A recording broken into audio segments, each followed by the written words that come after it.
In 1905, Alfred von Schlieffen devised what we now call today the Schlieffen Plan. The purpose of the plan was to give Germany a quick and decisive victory if they ever found themselves in a two-front war against France and Russia.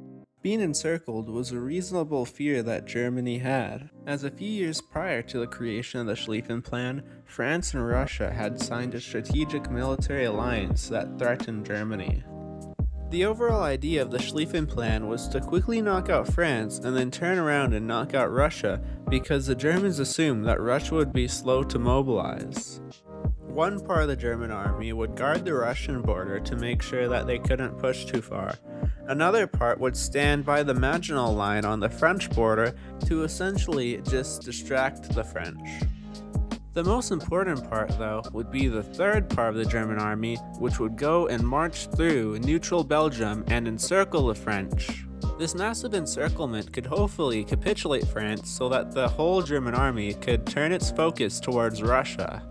On paper, this Schlieffen Plan does look pretty smart, but then historically in World War I, when the Germans enacted it, it failed.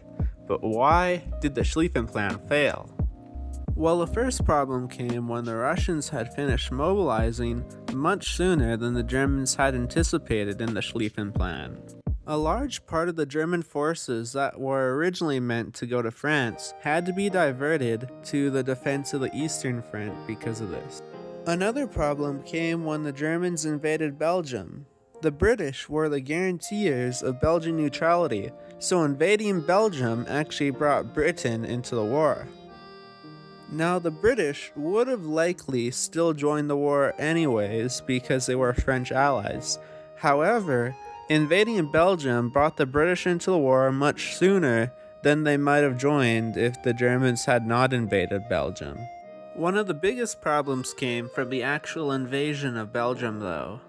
The Germans had assumed that Belgium would be crushed, and in the end, the Belgians were crushed. However, the Belgians held out for nearly a whole 2 months before being overrun. The German army found a fierce resistance at forts such as Liege or Namur. The German army had already been weakened by the early Russian mobilization as well as the fierce Belgian resistance. However, the push into France would be the final failure of the Schlieffen Plan. During the invasion of France, the German soldiers became quite exhausted and supply lines became overextended.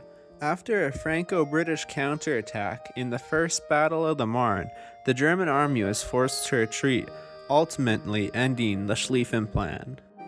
The failure of Germany's Schlieffen Plan ended any hopes for a decisive and quick victory. The First World War would last 4 more years, ending with the surrender of Germany. Thank you for watching.